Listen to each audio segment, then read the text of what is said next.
Bonjour à toutes et à tous, bienvenue. Vos prévisions météo, c'est tout de suite avec des températures qui restent fraîches et d'ailleurs ça ira de mal en pis dans la région avec des nuages également présents en nombre dans le nord et le Pas-de-Calais.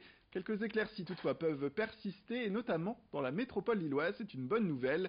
Et comptez pour le territoire une petite dizaine de degrés, seulement 12 à 14 degrés relevés pour les maximales en ce lundi sur le pourtour de l'île. Les titres et les travaux d'aménagement autour de la gare seront normalement terminés à l'île Flandre au printemps. Ce sera donc dans 3-4 mois. Et les écologistes ont un certain nombre d'inquiétudes qu'ils voudraient voir corrigées si c'est encore possible néanmoins. Ils estiment par exemple qu'il manque des stationnements vélos devant cette gare Lille Flandre. Il y avait un budget de 13 millions d'euros pour ce chantier. Il reste, on le disait, 3 à 4 mois. Ils espèrent donc que ce n'est que temporaire et que les stationnements arriveront d'ici peu. Dominique Planck, élu écologiste, a lu le redoute notamment que les corrections se fassent après le chantier, une fois qu'ils auront posé des plaintes, au lieu de se faire pendant, ce qui serait plus logique selon eux. On l'écoute à ce sujet. Il y avait des arceaux qui existaient, qui ont été supprimés pour les travaux. Aujourd'hui, il y a à peu près 80 arceaux vélos, c'est-à-dire la place de mettre 160 vélos autour de cette gare. C'est extrêmement insuffisant aux comparaisons des villes flamandes à côté, Courtrai avec plusieurs milliers de places, ou même Strasbourg en France avec aussi plusieurs milliers de places à côté. Aujourd'hui, tous les arceaux vélos, toutes les places de vélos autour de la gare sont occupées, sont pleins. Donc on voudrait que dans l'aménagement final, il y ait une place plus importante consacrée au stationnement des vélos. Les abribus ont été diminués. On se rend compte qu'aux heures de pointe, il y a des gens qui sont dehors, c'est-à-dire que quand il pleut, ils ne sont plus abrités. Le principe d'un abri pour attendre l'autobus, c'est qu'on puisse être abrité. Et donc là aussi, on est un petit peu inquiet. On se demande si ça n'a pas été un peu trop rapide de supprimer le grand préau qui existait auparavant. Des fleurs pour lutter contre l'isolement. La 10e édition de l'opération Les Fleurs de la Fraternité est organisée aujourd'hui par l'association Les Petits Frères des Pauvres. C'est à l'occasion de la Journée internationale des personnes âgées en ce 1er octobre, avec des bénévoles de l'association Les Petits Frères des Pauvres qui se mobilisent partout en France. Le principe aujourd'hui donc pour ces bénévoles, c'est d'offrir aux passants une rose qu'ils offriront à leur tour à une personne âgée de leur entourage. Ce matin, ils étaient sur le marché de Tourcoing, devant l'église Saint-Christophe, où ils ont distribué au total gratuitement 300 roses. Nous sommes allés les voir. À Tourcoing, on est une équipe d'une quarantaine de bénévoles et on accompagne une quarantaine de personnes accompagnées, plus d'une quarantaine de personnes accompagnées. En principe, c'est un bénévole pour une personne et qui travaille en binôme et qui rend visite régulièrement dans la semaine. On a aussi des activités locales qui sont organisées 2 fois par semaine. On fait des jeux, de la gym douce, ils prennent le café, discutent ensemble. C'est vraiment, ça casse le rythme de la semaine pour eux et du coup, en général, c'est une vingtaine de personnes qui se retrouvent autour d'un café. Donc voilà.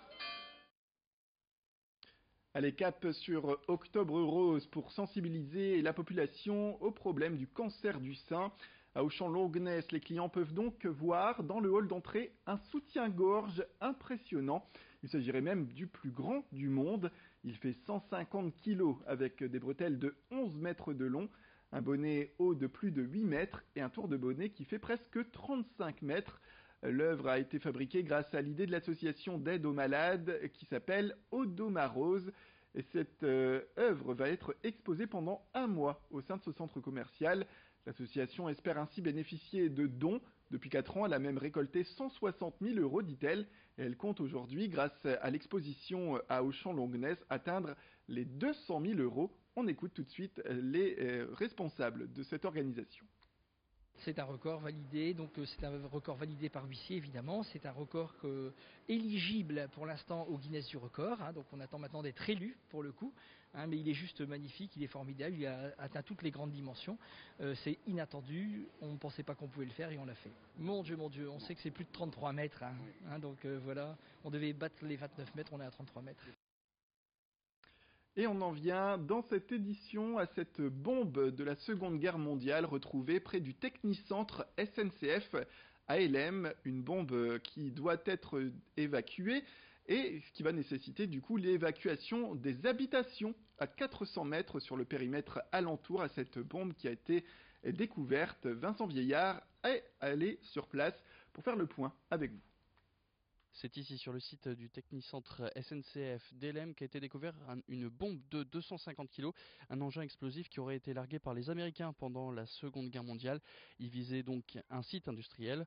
Aujourd'hui, ce technicentre SNCF est en plein travaux. Ils sont en train de construire un nouveau hall du centre de maintenance et c'est lors de ces travaux que l'engin explosif a donc été retrouvé. Depuis, des précautions classiques dans ce genre de découverte ont été lancées. La bombe donc a été recouverte, aussi entourée par des murs de terre et le site reste évidemment sous surveillance constante. La neutralisation de l'engin, elle, est prévue pour le 7 octobre prochain, c'est un dimanche. Alors depuis ce lundi, une grande campagne d'information a été lancée par la ville d'Elem car plus de 1000 foyers dans un rayon de 400 mètres autour de ce site vont être évacués ce fameux 7 octobre. Alors par exemple, il y aura le quartier de l'Épine à Elem qui sera le principal touché avec quelques-unes des rues visées comme par exemple la rue Jean Jaurès, la rue Marceau, la rue Barcelard ou encore la rue Ferdinand Mathias. Le dimanche 7 octobre, donc les forces de l'ordre procéderont à l'évacuation du quartier aux alentours de 6h et jusque 9h, heure de bouclage de la zone. Les opérations, elles devraient se dérouler jusque dans l'après-midi. 2 centres d'accueil sont prévus pour accueillir les personnes fragiles ou sans solution d'hébergement dans la journée. Il s'agira de l'espace des Acacias et le centre départemental de gestion. A noter que pour les rejoindre, il y aura des trajets en navette qui vont être organisés de 7h à 9h du matin. Pour en bénéficier, n'hésitez pas à contacter ce numéro de téléphone, le 03 20 41 82 90. Voilà pour cette information concernant cette bombe retrouvée à Elem. C'est la fin de cette édition. Merci à toutes et à tous de nous avoir suivis. Restez avec nous, l'information continue avec tout de suite vos prévisions météorologiques et vous allez le voir, ces températures qui chutent. Sans oublier, après vos prévisions météo, un point sur les stations essence les moins chères de la région. Et on se retrouve tout de suite au quart d'heure suivant pour un nouveau flash avec de nouveaux titres. À tout de suite.